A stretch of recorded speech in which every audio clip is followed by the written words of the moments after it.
ஈரானுடனான அடுத்த கட்ட பேச்சுவார்த்தைகள் நாளைய தினம் திங்கட்கிழமை பாகிஸ்தான் தலைநகர் இஸ்லாமாபாத்திலே நடைபெற இருக்கிறது. திங்கட்கிழமை நடைபெற இருக்கக்கூடிய இந்த பேச்சுவார்த்தைகள் தொடர்பான மிக முக்கியமான அறிவிப்புகளை அமெரிக்க அதிபர் டொனால்ட் ட்ரம்ப் விடுத்துக்கொண்டே இருக்கிறார். ஈரானுடைய அணுசக்தி உரிமை என்பது பிரிக்க முடியாத ஒரு உயிர் நாடி என்கிறார் ஈரானுடைய அதிபர் மசூத் பெசக்ஷியன். ஈரானுடைய இராணுவ தளபதி பேசிக்கிட்டு இருக்கக்கூடிய சூழல்ல பின்னாடி காட்சியாக நூறு நியூஸ் சொல்லிட்டு இருக்கக்கூடிய அறிவிப்புல அவருக்கு பின்னாடி அந்த தாக்குதலுக்குள்ளான அமெரிக்க இஸ்ரேலிய தாக்குதலுக்குள்ளான ஒரு ஏவுகணை தளம், அதை எவ்வளவு வேகமாக அவங்க ரெடி பண்ணிக்கிட்டு இருக்கிறாங்கிற செய்திகள் வெளியாக இருக்கு. எனவே இந்த யுத்த நிறுத்த காலத்தை பயன்படுத்தி நிறைய ஏவுகணைகளை தயாரித்து விட்டு இருக்கிறார்கள், அதே போன்ற ஆளில்லா விமானங்களையும் தயாரித்திருக்கிறார்கள் என்கிற செய்திகளுக்கு மத்தியில Subscribe now and press the bell icon. இயற்கைய சகோதர சகோதரிகளை நம் அனைவர் மீதும் ஏக இறைவனுடைய அமைதியும் கருணையும் உண்டாகட்டுமாக என்கிற உயரிய பிரார்த்தனைகளோடு பாலஸ்தீனம் மீதான இஸ்ரேலிய ஆக்கிரமிப்பு இராணுவத்தினுடைய 2 ஆண்டு கால யுத்தம் ஒரு யுத்த நிறுத்தமாக மாற்றப்பட்டு இன்றோடு 191வது நாளிலே நாம் இருக்கக்கூடிய இந்த தருணத்திலே மத்திய கிழக்கிலே இன்றைக்கு என்னவெல்லாம் நடந்திருக்கிறது என்கிற செய்திகளை தான் நம்ம பார்க்க இருக்கிறோம். நமக்கெல்லாம் தெரியும், அந்த யுத்தத்திற்கு பிறகு ஒரு 40 நாட்கள் பாரிய யுத்தம் ஈரானுக்கும் அமெரிக்காவுக்கும் இடையில நடந்து தற்போது ஒரு யுத்த நிறுத்தம் அமலிலே இருக்கிறது. இந்த யுத்த நிறுத்தம் எதிர்வருகிற புதன்கிழமையோடு முடிவுக்கு வரப்போகிறது. இதற்கு மத்தியில தற்போது 10 நாட்கள் யுத்த நிறுத்தம் ஒன்று லெபனானிலே ஏற்பட்டிருக்கிறது. அமெரிக்க இஸ்ரேலிய ஆக்கிரமிப்பு இராணுவங்கள் இந்த யுத்தத்திலே ஒரு பாரிய தோல்வியை தழுவி இருக்கக்கூடிய காரணத்தினால எப்படியாவது தாங்கள் தான் ஜெயித்தோம் என்பதை காட்டுவதற்காக ஒரு ஒப்பந்தத்தினூடாகவாவது ஈரானை சரணடைய செய்ய வேண்டும் என்பதில் அவர்கள் உறுதியாக இருக்கிறார்கள். இதே நேரம் ஹொர்முஸ் நீர்ப்பரப்பு மொத்தமாக மூடப்பட்டிருக்கிறது. ஈரானுடைய IRGC புரட்சிகர காவலர் பிரிவினர் அதனை மூடி வச்சிருக்கக்கூடிய செய்திகள் நமக்கு தெரியும். அதற்கு மாற்றமாக அமெரிக்காவும் நாங்கள் ஈரானுக்குள்ள போகக்கூடிய கப்பல்களை எல்லாம் பிளாக் பண்றோம், நாங்களும் ஹொர்முஸை மூடி வச்சிருக்கிறோம் என்று சொல்றாங்க. ஆனால் அதை மீறி ஈரானுடைய கப்பல்கள் தாராளமாக போய் வருகிறார். அதே நேரம் வேறு எந்த நாட்டினுடைய கப்பல்களும் ஹொர்முஸ் பரப்பிலே போக முடியாத ஒரு சூழல் இருக்கிறது. காரணம் என்னன்னா, போனால் ஈரான் தாக்குதல் நடத்துகிறது. நேற்றைய தினமும் ஈரான் ஒரு தாக்குதல் நடத்திய செய்திகளை நம்ம சொல்லியிருந்தோம். இந்த நிலையில தான் ஈரானுடனான அடுத்த கட்ட பேச்சுவார்த்தைகள் நாளைய தினம் திங்கட்கிழமை பாகிஸ்தான் தலைநகர் இஸ்லாமாபாத்திலே நடைபெற இருக்கிறது. திங்கட்கிழமை நடைபெற இருக்கக்கூடிய இந்த பேச்சுவார்த்தைகள் தொடர்பான மிக முக்கியமான அறிவிப்புகளை அமெரிக்க அதிபர் டொனால்ட் ட்ரம்ப் விடுத்துக்கொண்டே இருக்கிறார். அவர் வெளியிட்டிருக்கக்கூடிய அவருடைய ட்ரூத் சோஷியல் பக்கத்தினுடைய தகவல்கள் பிரகாரம் அமெரிக்க ஈரானிய பேச்சுவார்த்தைகளுக்காக துணை அதிபராக இருக்கக்கூடிய JD வான்ஸ் அவர்கள் தலைமை தாங்க மாட்டார்கள் என்கிற செய்திகள் வெளியாகி இருக்கிறது. இந்த அமெரிக்க ஈரான் பேச்சுவார்த்தைகளை நீங்க எடுத்துக்கிட்டீங்கன்னா, இறுதியாக நடந்த பேச்சுவார்த்தைகள் சமாதானம், நிரந்தர சமாதானம் என்று வெற்றி அளிக்காவிட்டாலும் அந்த பேச்சுவார்த்தைகள் ஓரளவு சுமூகமாக நடைபெற்றது. அதற்கான காரணமாக சொல்லப்பட்டது என்னன்னா, JD வான்ஸ் அதிலே பங்கு பெற்றிருந்தார். அவர் தான் தலைமை ஏற்றிருந்தார், அமெரிக்காவுடைய துணை அதிபர். அமெரிக்க அதிபரை பொறுத்தவரை அவர் எப்படி கேரக்டருங்கிறது உலகத்துக்கே இப்ப தெரிஞ்சிருச்சு. ஆனா துணை அதிபரை பொறுத்தவரை அவர் இயற்கையாகவே ஒரு பொலிட்டீஷியனாக இருக்கிற காரணத்தினால பல விட்டு கொடுப்புகளோட அரசியல் ரீதியாக எதையும் அணுகக்கூடியவர். அவர் அந்த பேச்சுவார்த்தையில பங்கெடுத்தார் என்பதே ஒரு முக்கியமாக பார்க்கப்பட்டிருந்தது. பேச்சுவார்த்தையும் சுமூகமாக நடைபெற்றிருந்தது, ஆனால் வெற்றி அளிக்கவில்லை. ஆனால் நாளை நடைபெறக்கூடிய பேச்சுவார்த்தையை பொறுத்தவரை பலத்த பாதுகாப்புகள் பாகிஸ்தானில் ஏற்பாடு செய்யப்பட்டிருந்தாலும் பாதுகாப்புகள் ஏற்பாடு செய்யப்படுகிற அளவுக்கு அமெரிக்காவினுடைய முக்கியமான பிரதிநிதிகளாக இருக்கக்கூடிய அமெரிக்க அதிபரோ அல்லது துணை அதிபரோ அந்த பேச்சுவார்த்தைகளில் பங்கெடுக்கவில்லை. அமெரிக்க அதிபர் டொனால்ட் ட்ரம்ப் வெளியிட்டிருக்கக்கூடிய அறிவிப்புல பாதுகாப்பு கவலைகள் காரணமாக நாளை அவர் பேச்சுவார்த்தையில் பங்கெடுக்க மாட்டார் என்று சொல்லியிருக்கிறாரு. இது ஒரு நம்பர் 1 புழுகலுங்கிறது எல்லாருக்குமே தெரியும். ஆல்ரெடி அவர் பாகிஸ்தானுக்கு வந்திருக்கிறாரு, பேச்சுவார்த்தையில் பங்கெடுத்திருக்கிறாரு, அதுக்கான பாதுகாப்புகளை கொடுத்திருக்கிறாங்க. மேலதிக பாதுகாப்புகளையும் இந்த வாட்டி ஏற்பாடு பண்ணியிருக்கிறாங்க. பாகிஸ்தான் இதை முன்னின்று செய்யறது அமெரிக்கா அங்கீகரித்து தான் சமாதான பேச்சுவார்த்தைக்கு வர்றாங்க. குறிப்பாக இந்த பேச்சுவார்த்தைகளை எப்படியாவது பண்ணி எங்களையும் அவங்களையும் சேர்த்து விட்டுருங்க, இனிமே இவங்களோட சண்டை பிடிக்க முடியாதுன்னு இந்த கோரிக்கை வச்சதே அமெரிக்கா தான். இப்படி எல்லா பக்கமும் அவர்களுடைய தரப்பு பலவீனம் இருந்தாலும் பாகிஸ்தான் பாதுகாப்பை ரொம்ப சூப்பராக பலப்படுத்தி இருந்தாலும் நாளை JD வான்ஸ் கலந்து கொள்ள மாட்டார் என்பதற்கு அமெரிக்க அதிபர் சொல்லக்கூடிய காரணங்கள் ஏற்புடையதாக இல்லை. சில நேரங்களில் JD வான்ஸ் பேச்சுவார்த்தைக்கு போனா நிறைய விட்டு கொடுப்புகள் பண்றாரு, அவர் ஈரான் கேட்கறதெல்லாம் கொடுத்துருவார் மாதிரி இருக்குது. அதை விட நம்ம வளம மாதிரி ஸ்டீவ் விட்காஃபையும் ஜார்ஜ் குஷ்னரையும் அனுப்பி விட்டுருவோம், இவங்க 2 பேரும் தான் அதை அப்படி ஹேண்டில் நமக்கு தேவையான மாதிரி பண்ணுவாங்க என்று கூட அவர்கள் நினைத்திருக்கலாம். ஆனால் உண்மையிலேயே ஜார்ஜ் குஷ்னரும் ஸ்டீவ் விட்காஃபும் தான் வருவார்களாக இருந்தால் அவங்க எந்த ஒரு காரியத்தையும் சுயமாக முடிவெடுக்கக்கூடிய இடத்தில் இல்லை, அமெரிக்காவிடத்தில் நேரடியாக கேட்டுட்டு தான் அவங்க அந்த முடிவுகளுக்கு போவாங்க.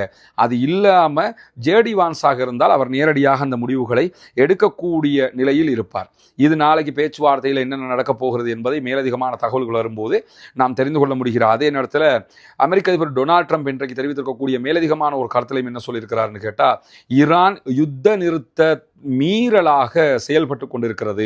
குறிப்பாக நேற்றைய தினம் ஹொர்முஸ் ஜலசந்தியை கடக்கிற நேரத்தில் ஈரான் என்ன பண்ணாங்கன்னா, அங்கே இருக்கக்கூடிய கப்பல்கள் மீது கடக்கிறதுக்கு ட்ரை பண்ணிய கப்பல்கள் மீது தாக்குதல் நடத்தியிருந்தாங்க. இதை சுட்டிக்காட்டி தான் இது யுத்த நிறுத்த மீறல் என்று சொல்றாரு. உண்மையிலேயே இது ஒரு யுத்த நிறுத்த மீறலாக இருந்திருந்தால் அமெரிக்கா இதை பார்த்துக்கிட்டு தான் சும்மா இருப்பானா என்கிற ஒரு கேள்வி இருக்குது. அதை தாண்டி இது யுத்த நிறுத்த மீறல் என்று சொல்லிட்டும் அமெரிக்கா ஏன் பொத்திக்கிட்டு இருக்கிறாங்கன்னு சொல்லி சொன்னால், ஈரானோட இனி ஒரு சண்டை பிடிக்கிற லெவலில் அவங்க இல்லை. சரி, அவங்களோட பார்வையில் இது யுத்த நிறுத்த மீறல் தானே. வளமையில் இது ஒரு ஆப்கானிஸ்தான்லையோ அல்லது ஈவன் காசாவிலையோ அல்லது லெபனானில் ஹிஸ்புல்லாக்களோ இதை பண்ணியிருந்தாங்கன்னா இன்னைக்கு என்ன நிலைமை? இதை வச்ச திருப்பி ஒரு யுத்தத்துக்கு போயிருப்பாங்க. இதுதான் வாய்ப்புன்னு சொல்லிட்டு போயிருப்பாங்க. ஆனால் அவங்களுடைய பார்வையில் ஈரான் மிக தெளிவாக யுத்த நிறுத்த மீறலில் ஈடுபட்டிருக்கிறது. ஹொர்முஸ்ல கப்பல்களை தாக்கி இருக்கிறார்கள். ஆனாலும் யுத்த நிறுத்த மீறல், சமாதானம் தொடர்கிறது அப்படிங்கிறார் அமெரிக்க அதிபர். காரணம் என்னன்னா, அவர்களோடு சண்டையிடுகிற நிலைமையில அமெரிக்கா இல்லை. தன்னுடைய தோல்வியை பகிரங்கமாக ஒப்புக்கொண்டு அவர்கள் இந்த நடவடிக்கைகளை ஏற்றுக்கொண்டிருக்கிறார்கள் என்கிறதுக்கு இது ஒரு சாட்சியாக நம்ம பார்க்க முடிகிற அதே நேரத்தில் இன்றைக்கு மேலதிகமாக அவர் வெளியிட்டிருக்கக்கூடிய ஒரு தகவல் என்ன சொல்றாருன்னு கேட்டால், நாளைய பேச்சுவார்த்தைகளில் அவர்கள் ஒப்புக்கொள்ள வேண்டும், நாங்கள் சொல்றதை கேட்கணும், நாங்கள் கொடுக்கக்கூடிய நிபந்தனைகளை அவர்களை ஏற்றுக்கொள்ள வேண்டும். ஏற்றுக்கொள்ளாத பட்சத்தில் ஈரானுடைய உள்கட்டமைப்புகளை தாக்குவோம், மின்சார நிலையங்களை தாக்குவோம், ஈரானை அழிப்போம், ஈரான் அது செய்வோம் இது செய்வோம்ங்கிறாரு. இப்போ கடந்த வெள்ளிக்கிழமைக்கு முந்தின வெள்ளிக்கிழமை பேச்சுவார்த்தை நடந்ததா இல்லையா?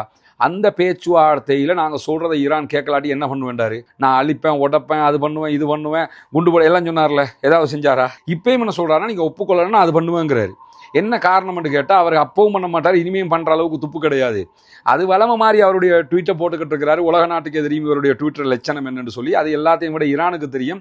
இந்த ஆள் எழுதிக்கிட்டு போறாரு, நமக்கு என்ன வேண்டி கிடக்குதுங்கிற லெவலில் அவர்கள் காலத்தை கடத்துவார்கள். ஆனால் இதை மீறி ஈரான் மேல் அவர் தாக்குதல்களை நடத்தினால் ஈரான் உச்சகட்ட பதிலடி தாக்குதல்களை கொடுப்பதற்கு மிகவும் தயாராக இருக்கிறது என்கிற செய்திகளையும் அவங்க தொடர்ந்து சொல்லிக் கொண்டிருக்கக்கூடிய சூழல்ல தான் ஈரானுடைய அணுசக்தி உரிமை என்பது பிரிக்க முடியாத ஒரு உயிர் நாடி என்கிறார் ஈரானுடைய அதிபர் மசூத் பெசக்ஷியன். இன்றைக்கு அவருடைய பாதுகாப்பு படைப்பிரிவுகளுக்கு நாட்டில் இருக்கக்கூடிய IRGC, நாட்டினுடைய இராணுவம் எல்லாத்துக்குமே அவர் நன்றி தெரிவித்து ஆற்றிய உரையில் என்ன சொன்னார்னு கேட்டால், அணுசக்தி பிரச்சனையை பொறுத்தவரையில் அணுசக்தியில் நீங்கள் யுரேனியத்தை செறிவூட்டவே கூடாது, லைஃப் டைம் யுரேனியத்தை செறிவூட்டுகிற அதிகாரமே உங்களுக்கு இல்லைன்றலாம் சொல்கிறதுக்கு அமெரிக்காவுக்கு அதிகாரம் இல்லை, அது எங்களுடைய உயிர் நாடி, எங்களுடைய உரிமை, அதை நாங்கள் விட்டு கொடுக்க மாட்டோம் என்று சொல்லி இன்றைக்கு பேச்சுவார்த்தைக்கு முன்பதாகவே, நாளைக்கு பேச்சுவார்த்தை, இன்றைக்கு ஈரானுடைய அதிபர் மசூத் பெசக்ஷியன் இந்த கருத்துக்களை சொல்லியிருக்கிற அதே நேரத்தில் ஈரான் மீதான அமெரிக்காவினுடைய யுத்தம் பிரித்தானியாவை ஐரோப்பாவை நோக்கி மீண்டும் தள்ளி இருக்கிறது. அமெரிக்க அதிபர் இந்த யுத்தத்தில் உலகத்துக்கு செஞ்ச அநியாயங்கள் மாதிரி அந்த செஞ்சதில் பல நாடுகளுக்கு பல நலவுகளும் நடந்திருக்கிறது. அந்த அடிப்படையில் பார்த்தீங்கன்னா ஈரானுடைய கெத்து என்ன, ஈரானுடைய பவர் என்னங்கிறது உலகத்துக்கே தெரியாமல் இருந்துச்சு. இப்போ தெரிய வந்திருக்குது. ஓ, ஈரான்டா இவ்வளோ பயங்கரமாக இருப்பாங்க போல, இப்போ இவ்வளோ திருப்பி அடிச்சிருக்கிறாங்களேங்கிறத உலகத்துக்கு காட்டிட்டாங்க. அந்த நலவை உண்டாக்கினது அமெரிக்க அதிபர் டொனால்ட் ட்ரம்ப். ரெண்டாவது, மத்திய கிழக்கில் எங்களுடைய பேஸ் இருக்குது, கத்தாரில் எங்களுடைய பேஸ் இருக்குது, துபாயில் இருக்குது, சவுதியில் இருக்குது, ஏதாவது வந்தால் தொலைச்சி விடுவோம் பாரு, எங்களுடைய விமானம் தாங்கி கப்பல் இருக்குது, வந்துச்சுன்னா நீங்களாம் செத்தீங்க பாருங்க, இதெல்லாம் சொல்லிக்கிட்டு இருந்தாங்களே.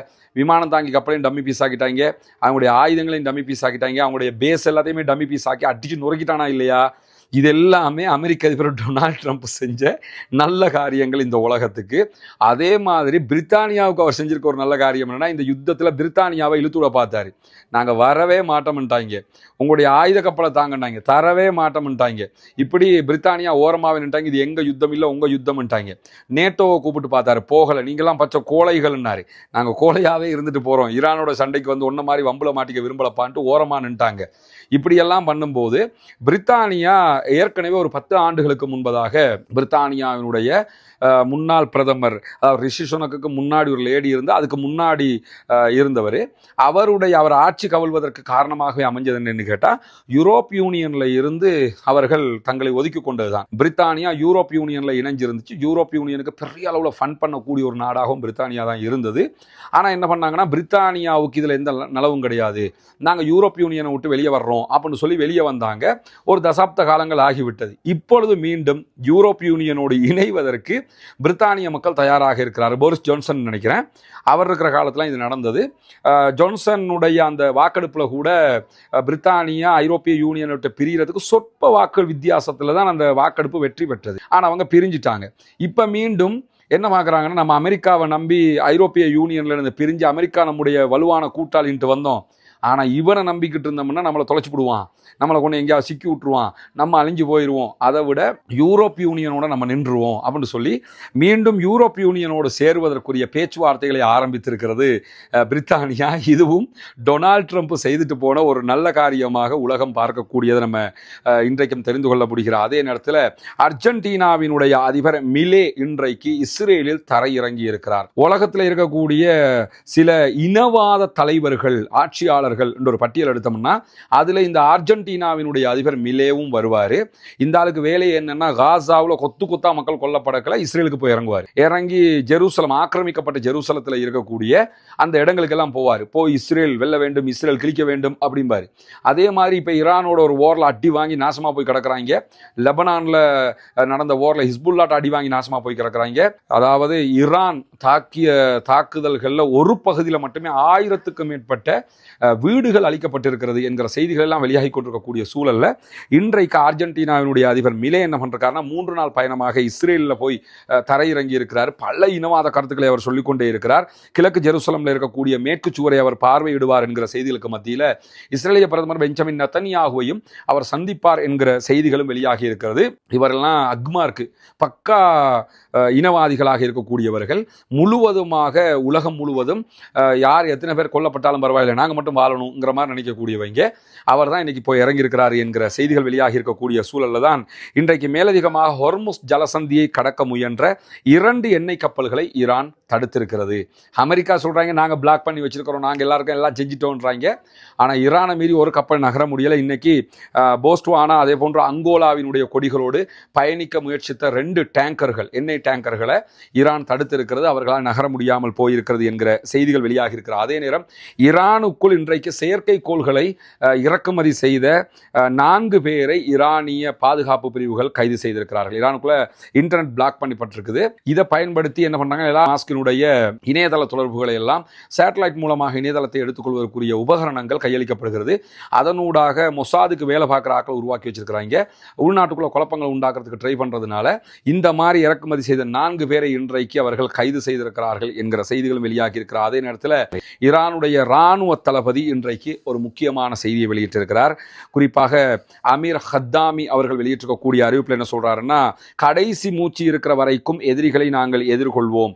போருக்கு முந்தைய காலத்தை விட ரொம்ப அதிகமான வேகத்தில் நாங்கள் ஏவுகணைகளை மீண்டும் தயாரித்து கொண்டிருக்கிறோம். ஏவுகணை ஏவக்கூடிய தளங்களை எங்கெல்லாம் தாக்குதலுக்குள்ளாகியதோ அதையெல்லாம் நாங்கள் திரும்ப ரிப்பீட் செஞ்சுக்கிட்டு இருக்கிறோம். அதை தாண்டி ஆளில்லா விமானங்கள் ஏவுதளங்களை எல்லாம் ரொம்ப அதிகமாக நிரப்பிக்கிட்டு இருக்கிறோம் என்று சொல்லிட்டு அவர் என்ன சொல்றாருன்னு கேட்டால், ஈரானை போல வேறு எந்த நாடும் இப்படி பண்ண முடியாது, நாங்கள் மட்டும்தான், எங்களால் மட்டும்தான் இதை பண்ண முடியும் அப்படிங்கிறதையும் சொல்றாரு.